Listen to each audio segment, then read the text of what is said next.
Thank you, Professor Faisal Devji, for joining me on this edition of the India Unraveled podcast. Today we're going to be speaking about Gandhi.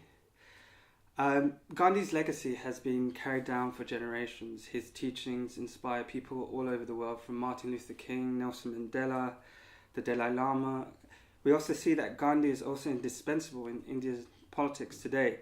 Regardless of political party objectives and respect to national mobilization, there are constant references to Gandhi. In your mind, where does Gandhi stand today in modern India and in the wider Western world? And in what ways are Gandhian ideas relevant today? And what would he think of India currently?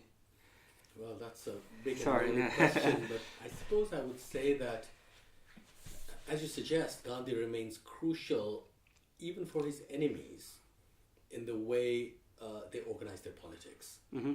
Street level politics, of course, he would have preferred non-violent as opposed to violent forms of non-state, if you will, politics. But nevertheless, non-state politics on the street or elsewhere, continue to be highly influenced by Gandhian forms. And indeed, there are many non-violent versions of that kind of politics as well. One only has to think of these big movements like the Narmada Bachao Andolan and Veda Patkar, to say nothing of more recent attempts, less profound, such as India Against Corruption, eventually leading to the formation of the Aam Aadmi Party, which explicitly used Gandhi and his image. Yeah. Whereas Narmada Bachao Andolan didn't really do that.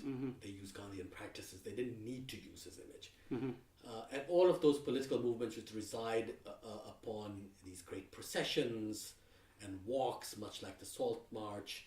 So one can think even of the famous Rath Yatra of L.K. Advani in the 90s as in some ways conforming to that. So this is just to agree with you about Gandhi's continuing political relevance, whether or not it is named by them. But today, of course, there is also a great deal of anti-Gandhi feeling in India and around the world. In India, of course, it's all about national freedom.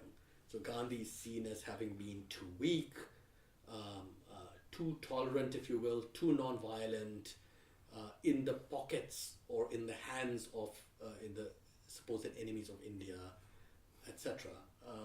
And that view of him, of course, goes back to his own lifetime, where all kinds of people from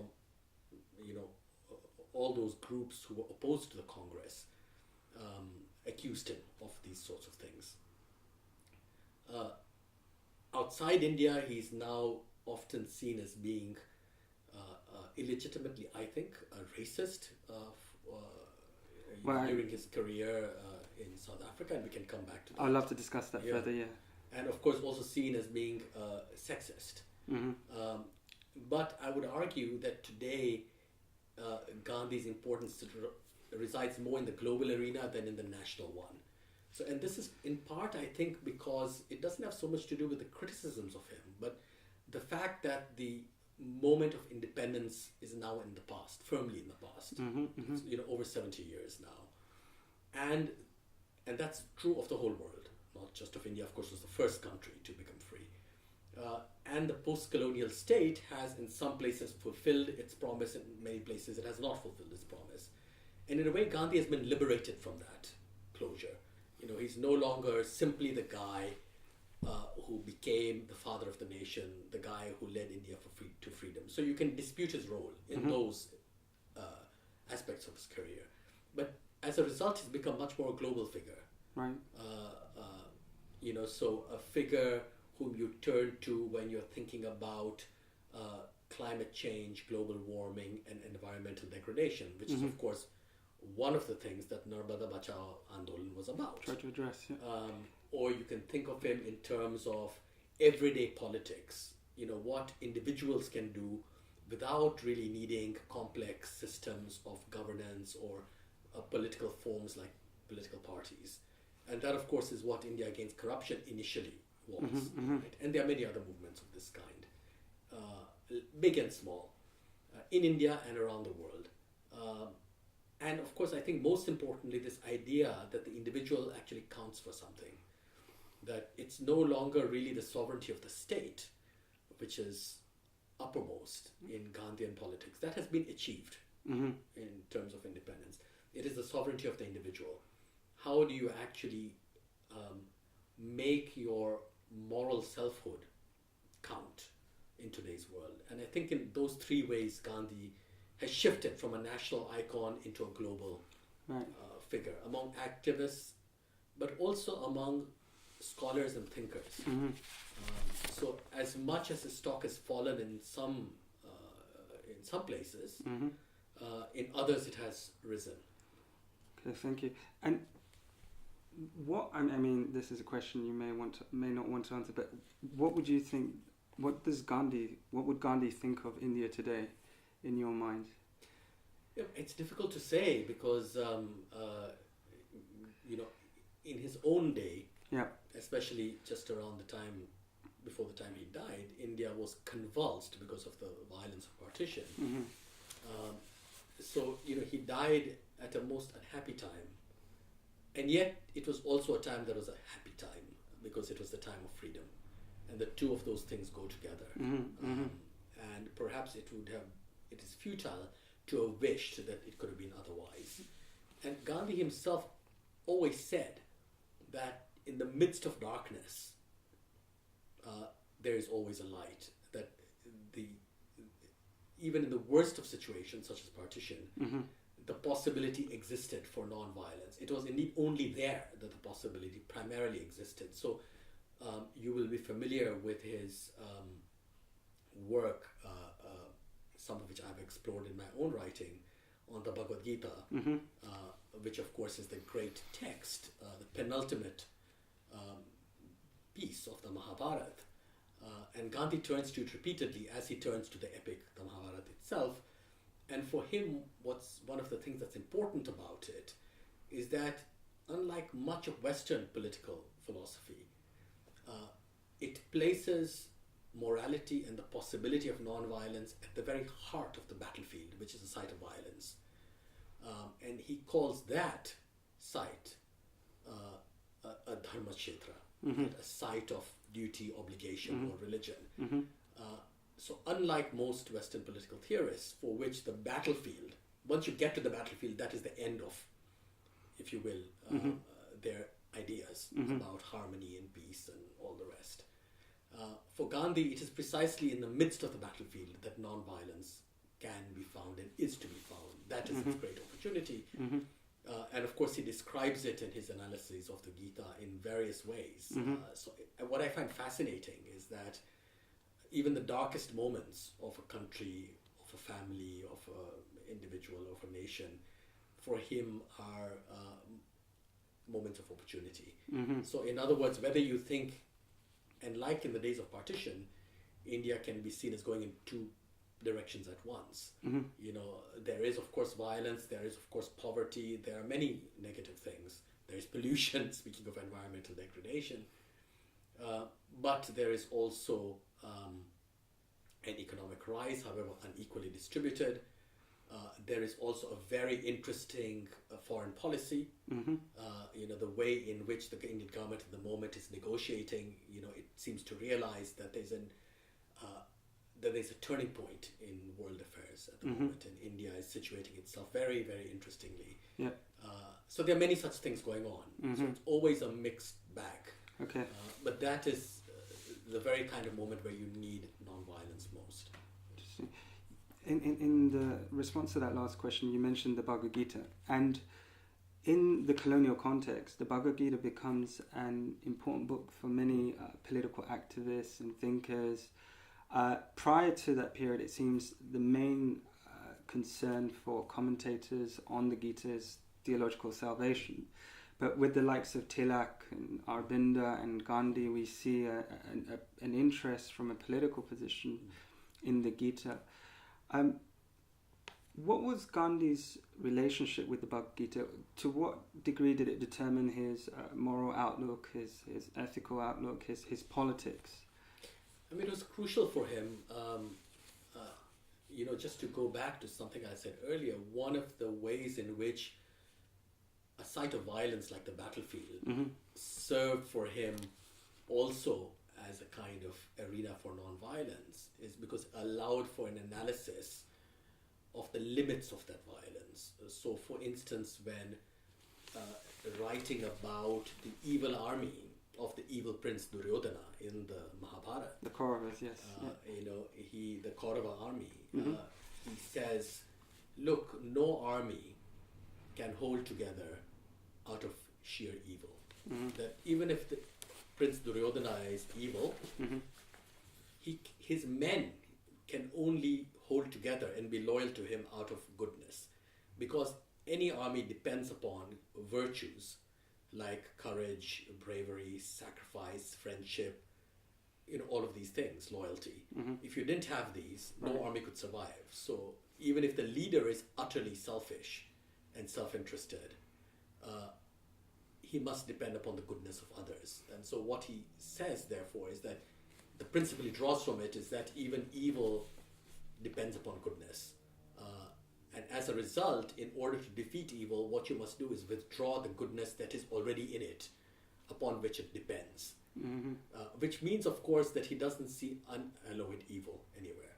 He thinks that it is possible to convert evil into goodness. And how do you do this? You do this by appealing to the very things that sustain evil. So if evil is sustained by courage, bravery, loyalty, friendship, sacrifice, all of those things that, as he points out, characterize some of the people who fight on the Kaurava side, like Bhishma and Drona and Karna, who are not evil, right? Who fight for other reasons. So he suggests that evil cannot even control its own instruments. And if it cannot control its own instruments, then those instruments might be subverted from its cause.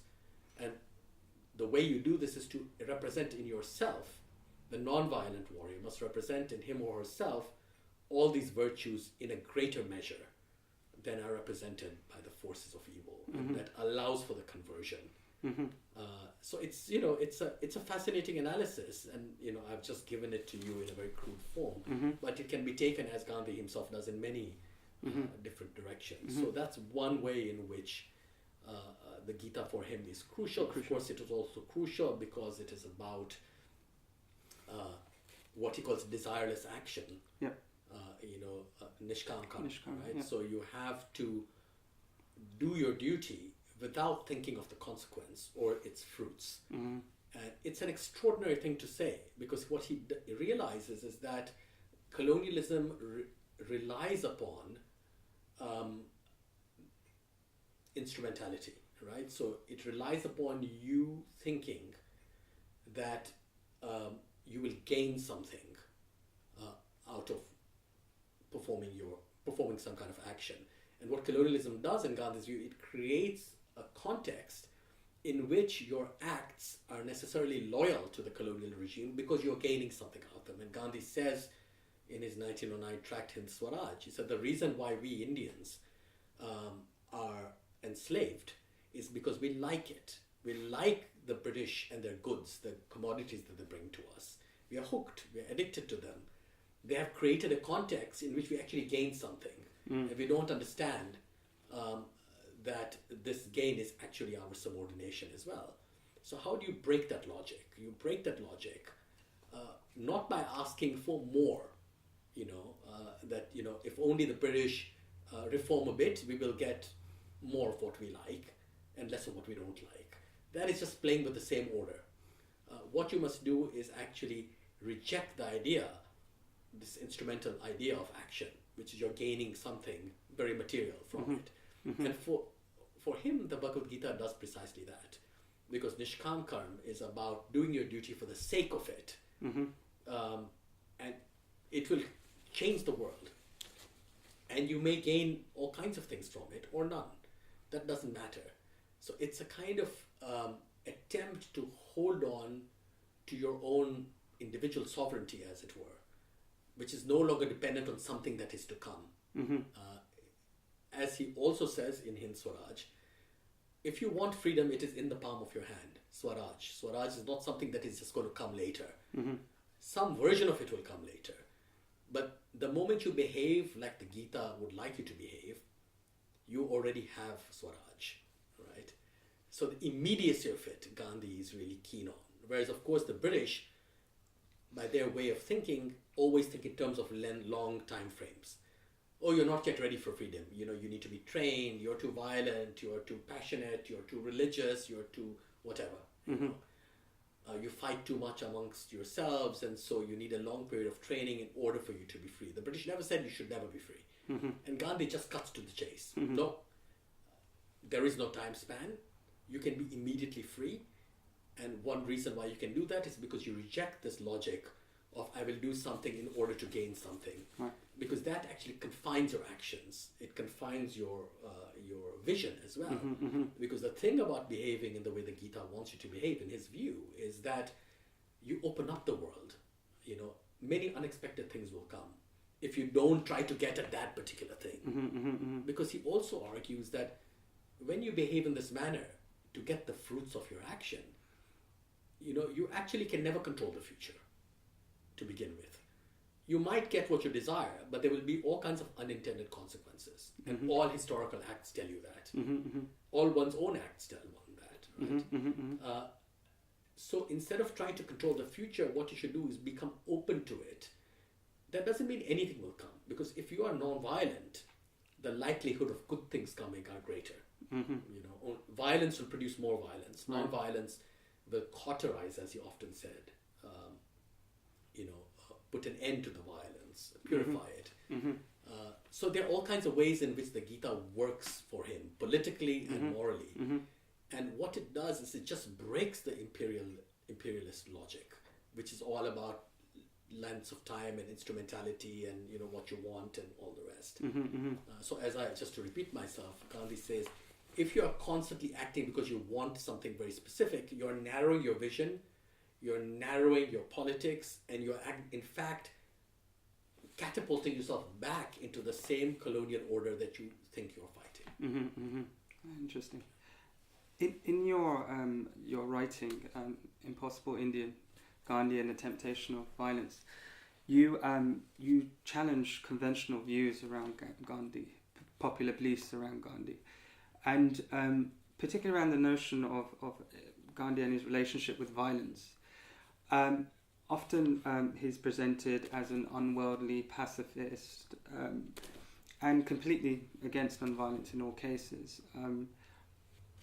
What is your position on this topic, and how would you challenge it? Yeah, I guess what irked me was that, especially after independence, but to some degree even before that, you know, Gandhi had to be sanitized and made into the saintly figure, precisely so that he could have no effect. You know, that you can just, you know, put him up on a shelf and, as it were, worship him in some fashion, right. And that's fine. When you do that to a person, they really cease to have effect. You know, They might have psychic effect, because of course he does, as the father of the nation and all the rest. But it becomes a kind of judgmental effect, you know, that you feel somehow that you are not good enough in comparison with him. Whereas Gandhi himself always said that he was the weakest of all men, and if what he did was exemplary, it was precisely because he was like everyone else, not because he was above them. Right? He never liked the use of the word Mahatma for him, the name Mahatma for him, for instance. So what I wanted to do is to show how Gandhi is much more of a risk taker. You know, he's not from a Bandiya background, merchant background for nothing. He knows how to take risks, calculated, if you will, risks. And also non-calculated ones or uncalculated ones. Because calculation is part of that logic of instrumentality I was just speaking about. And he, as it were, flirted with violence. He went to the very edge of things. You know, he was willing to tolerate it. In fact, you know, his morals and his politics are all about exposing yourself to the possibility of violence in order to convert it into its opposite. Right? And yet he was routinely accused of being cowardly, that this idea of ahimsa was unmanly, it was effeminate, you know. What he always said is that it's the bravest thing you could do. It really is, to use traditional patriarchal terms, the most manly thing you could do or be, because it implied more courage than anything else. The person using violence with a gun or a knife or whatever is in fact the coward in his view. Right? how do you actually train people into that kind of courage? Because he saw fear as being the single most important cause of violence. That it's because people were in fact not courageous, because they were fearful that they could be whipped up into rages and commit acts of sometimes very great violence. So to make someone courageous is to make them non-violent.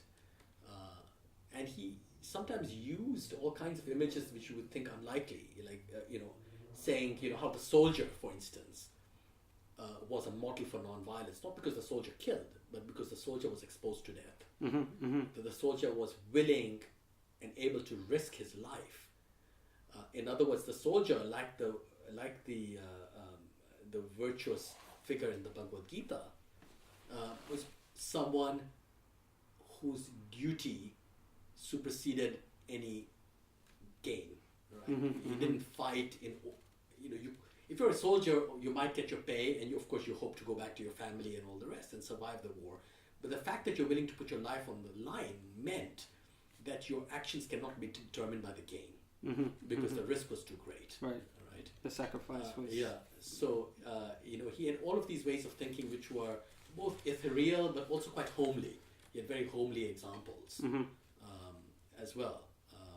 So there are all these various ways in which I think I've lost the thread of your question, I'm afraid. Was there a context or a circumstance where, in his view, violence would be permissible? Yes, so one thing that is important to note, and which has this as sort of misunderstanding has resulted from the sanctification of Gandhi after his death, is that though he was a votary of non-violence, Gandhi was not a pacifist. Right? In fact, he rejected pacifism, not because he thought that war was good, but because he didn't really draw that much of a distinction. Just as I said earlier, you could have violence in the midst of a battle, as in Kurukshetra. Right? He thought violence was necessary, or rather inevitable, and that there were all kinds of forms of violence. So even living is a process of destroying your body until you die. Right? He said even the involuntary blinking of our eyes, in fact, destroys our bodies. Right? So the question is not how to avoid violence. In that way, he differed from the Quakers and to some degree even from the Buddhists. The question was how to convert violence into its opposite through its own strength, right? Which is, after all, the strength of goodness in his view. So during the First World War, for instance, when he arrives from South Africa to England, the war has just broken out, and he is to face the following conundrum or quandary. Should I not fight because it goes against my conscience? Or should I somehow engage in the war?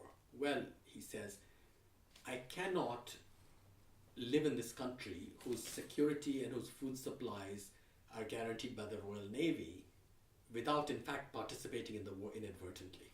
Anyway, he says, so I gain the benefit of war. All right.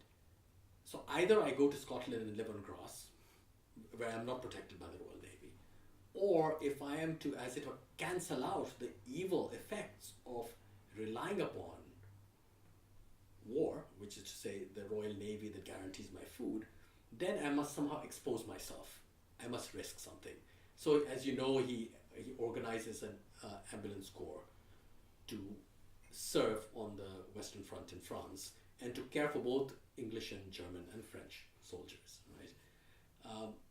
When he goes back to India, shortly thereafter, he's then faced with a similar kind of question, recruitment.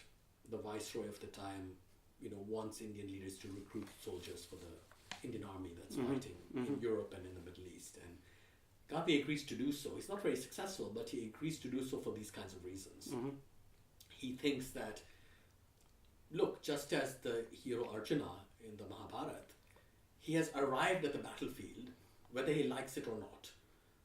There's a whole set of events that have brought him there. So now what do? You can't run away. Arjuna could not run away. The war would happen. whether he liked it or not. One side would lose and another side would win. It was immaterial which side won from a higher point of view, right? Nevertheless, it was his responsibility to fight. Similarly, Gandhi in England in 1914 had to engage with the war. So it's a paradox. In order to avoid the evil effects, the bad karma, if you will, of the war, you had to get closer to it rather than withdraw from it. Because in that way you cut the, as it were, the chain of karmic actions by putting yourself at risk. Right? So what you have to do is divest yourself of the benefits you are gaining even from not fighting in the war. From fighting in the war, you're actually doing something better. In 1918, therefore, when he's recruiting soldiers for the army, he recruits them for, there are a number of reasons why, but one of them is this. And another is training in courage, right? That India needs this, because India has been disarmed by the British. And it's because India has been disarmed and is fearful that the violence, it's from that fear that violence comes. So some of these ideas are difficult and sometimes contradictory, but he's always willing to engage in violence. In fact, he says that it is better, the best thing to do, he gives this example, which is a classic example of either a rape, potential rape, right? But there are other examples of defending a child. So for instance, in Hind Swaraj, I'll come to both examples. In Hind Swaraj, which is a book made up as a dialogue between a revolutionary nationalist and Gandhi, right? And the revolutionary nationalist says, look, India is in a state of slumber. It is like a child who is straying into the fire, and we need to rescue the child. In order to rescue the child, you need to use violence to pull it back from the fire. And Gandhi says, if you are really true to what you say, the thing to do is not to pull the child back, but to put yourself in that fire, so the child will see. What if the child is so big and powerful that he can knock you away? He gives this absurd example. Gandhi is very witty, he's humorous all the time. Well, then what do? Suppose, if you're giving me this strange metaphor, this strange analogy, then let me give you one, he seems to be saying. You throw yourself in the fire. That will stop the child. Are you willing to do that? Or are you simply willing to use violence that protects yourself in some ways and harms others? Similarly, with the rape example that he gives, how would you protect a woman? You can either do so non-violently by putting yourself in the way of the rapist and dying in the process. Or if you don't have that courage, then you beat or even kill the rapist. The important thing is that your violence, it will then karmically cancel itself out, but it should be done on behalf not of the strong but on behalf of the weak. Right? And it should be, of course, violence against the strong, not against the weak. Right? In that way, it ceases to be violence. So, his point is, it is very difficult to draw a line between what is violent and what is not, because those acts are on a continuum. So in some cases, violence may be non-violence, and in other cases, non-violence may be violence. So you must deal with them on a single continuum, as I said.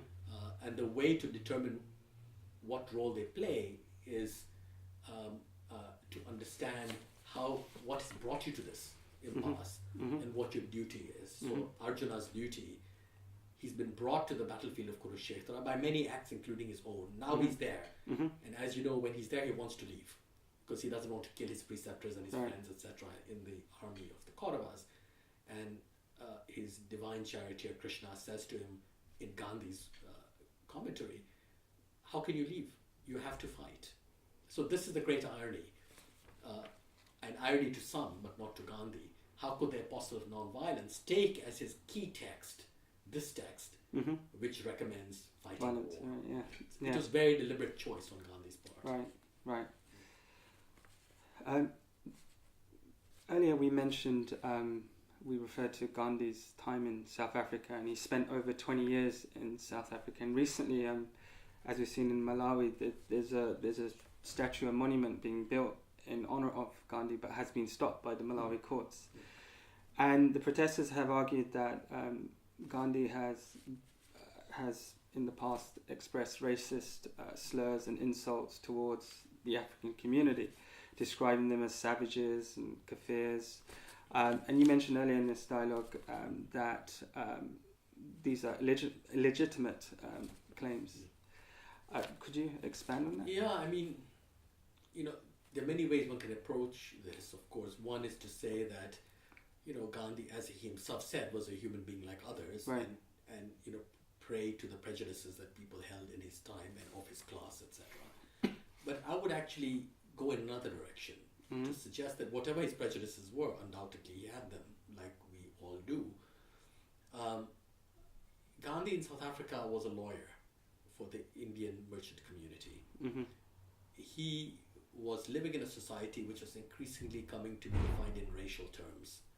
In order to make arguments within the courts of the Transvaal, right, for Indian privilege, because what the Indians wanted was to be treated slightly better than others. It was a racialized society. The courts were based on racist laws. As a lawyer in those courts, Gandhi had to use their language, right? He didn't have the liberty, nor did the Indians, who were a minority in that country, to set up a movement for everyone. It would have been illegitimate in Gandhi's view. He might have joined a movement such had it existed, but the Indians were not in a position, even if they'd wanted to create such a movement. So I think, any person with even elementary training in history should be able to see that Gandhi's words should be placed in those contexts, in those contexts. As a lawyer in a court of law, when he's no longer arguing for Indian rights or privileges to the, either the Moors or the British, he doesn't use this language. So the language only comes when he's arguing for Indian privileges or rights, which are always, remember, in South Africa, rights as opposed to other people's rights. Because there is no situation in which everyone is treated equally. So they have to ask for rights that are more like white rights. Right. And he's not the only one who does that. Everyone in East and Central and South Africa, in these racially defined colonial societies, is arguing like that. Right? In East Africa, the Arabs argue like that, the Shirazis argue like that, the Indians argue like that. In South Africa, the Malays argue like that, the Indians, etc. The Jews argue like that.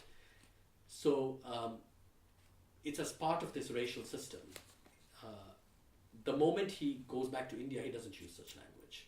Nor does he use it, as I said, outside his struggle for Indian rights or privileges within the racialized system of South Africa. So that's one thing that's important to note. Now, as far as the protests in Ghana and South Africa, in fact, where a statue of Gandhi was splashed with white paint, that, of course, emerged out of the Rhodes Must Fall movement in South Africa, referencing the statue of Cecil Rhodes, which was taken down. Then, of course, in Oxford, we also had such a movement. Right. And I can't help thinking that you might not like Gandhi, that's fine, I can't help thinking two things. One is that in Africa, some of this has to do with anti-Indian prejudice. And Indians might well be, in general, not every one of them, perhaps better off. Perhaps, many of them are not very nice people. That's neither here nor there, right?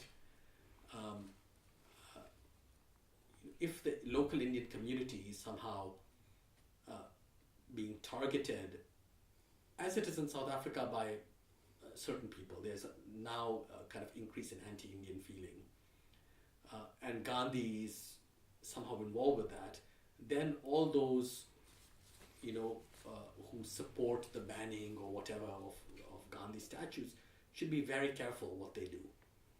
Because it's not simply a statue of Gandhi, it's linked to real life people who have nothing to do with Gandhi, right? Or were born long after he died. And they have to understand how these acts are being deployed, against whom and for what purpose, right? So that too is quite an elementary thing for a scholar to do, or a political analyst to consider. Right? Gandhi is never just about Gandhi; it's about other things as well, right? But thirdly, I would also say that in a way, Gandhi's detractors are being, in some ways, much more Gandhian than the Mahatma himself, because they are so moralistic in their criticisms. You know, this is not a political criticism. This is just utter moralism. Oh, he didn't like so and so. He was sexist. Well, he may have been. In which case, we will talk about it. You know, no one's trying to hide that. And Gandhi has been accused of these things for decades now. This is nothing new. Right? It might also be perfectly true that Indian governments have sanctified him, as I said, and we all also know this, you know, and they have done Gandhi no favors in doing this. But this kind of consciousness of context and of politics and of political context doesn't seem to be a part of the critique, which I find quite interesting and disturbing. So no one, for instance, would object to, they might object to statues of Marx or Engels on ideological, political grounds, but not for moral grounds. Similarly with Mao, or to say nothing of, you know, the Hitlers and the Stalins, and, you know, no one's going to put up statues of them for the moment, right? But, you know, those people have much more on their hands in these moralistic terms, sexism, you know, all the rest, and indeed even racism, than Gandhi does.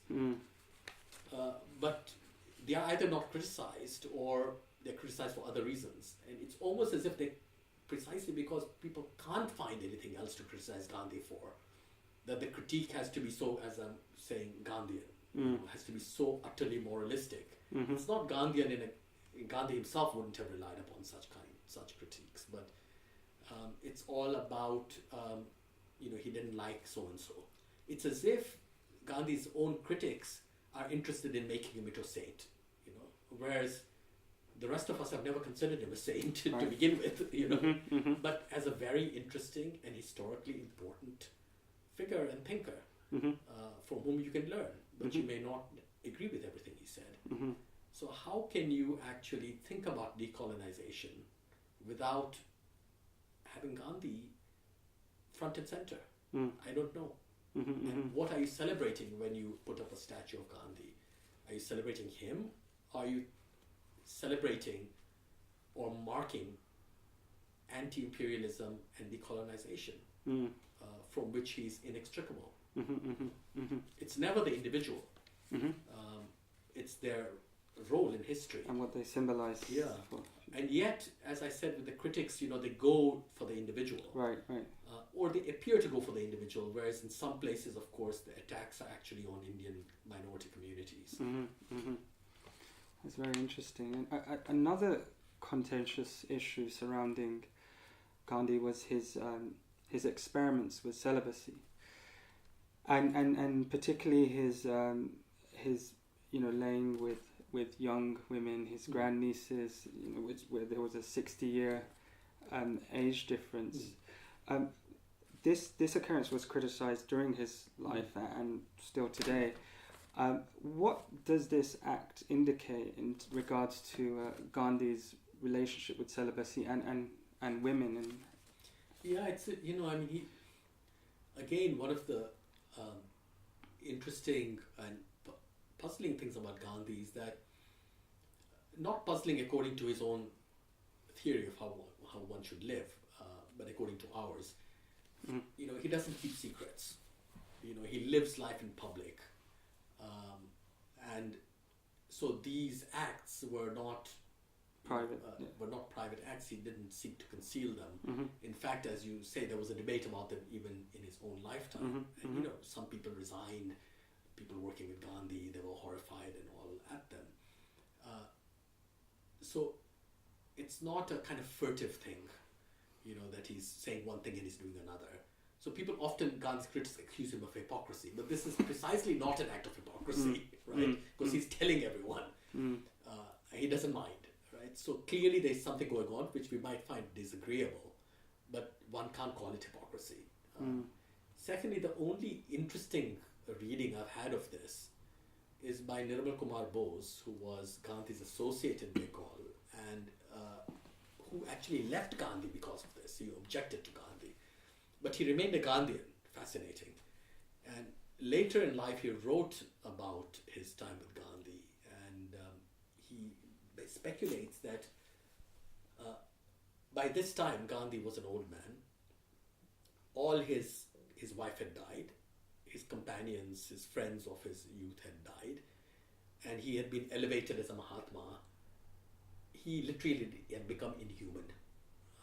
That he had no real human relations with anyone. They all kind of either genuflected towards him or whatever. And so Bose suggests that this was, in some perverse way, these experiments with celibacy actually allowed Gandhi to ground himself literally, to have some physical intimacy of a non-sexual kind with someone, to actually become human again. But of course, in a way, becoming human also means becoming fallible, becoming prone to sin, in his words. And so the experiment is, though we see it as an experiment in saintliness in a way, you can also see it in reverse as an experiment in humanity. To make yourself fallible, to make yourself human in that sense. I don't know if that was going on, but that is Nirmal Kumar Bose's interpretation. And he left Gandhi over this. Right. So I think we'll be able to say more when the diary of this young woman, Manuben, is finally published and translated. It exists in Gujarati, and Tridip Surud is doing an annotated translation of it. So we will have the diary of Gandhi's chief victim, as she is often understood as being, who doesn't seem to have objected to. It might have traumatized her in other ways, of course. She continued to be very devoted to Gandhi. And Bapu Mari Ma, I think, is the Gujarati title of, Bapu, my father, my mother, because Gandhi asked her to call him mother when Kasturbai, Gandhi's wife, had died. Kasturbai had been taking care of this young woman. So when the diary is published, we'll have a kind of more fulsome account of what happened, which is at the moment not available in English. And I must admit, I've read a bit of it in Gujarati, but I haven't read all of it. So what we need, in fact, are the sources. At the moment, all of this is just tendentious rumor and bits and pieces of quotations from here and there. No one has actually seriously considered this moment. And that is the fault, in some ways, of Gandhians, but they are not obliged to do this if they are Gandhians. It's the critics of Gandhi upon whom this responsibility lies. They are the ones, since they are making the accusation, who should actually look at this in more depth, not just give one quotation here and there, which has been the case so far. But they haven't done it, so there's something quite weird. So what do we have happening now? The man, Tridip Surud, who's going to bring out this diary, is a Gandhian. So it will finally be not the anti-Gandhians, but the Gandhians who will bring this material to light. And it will set off the debate again on this subject. But this time we will have something to look at. Well, thank you very much. That was a very, very fascinating and interesting interview on Gandhi. Thank you. Thanks.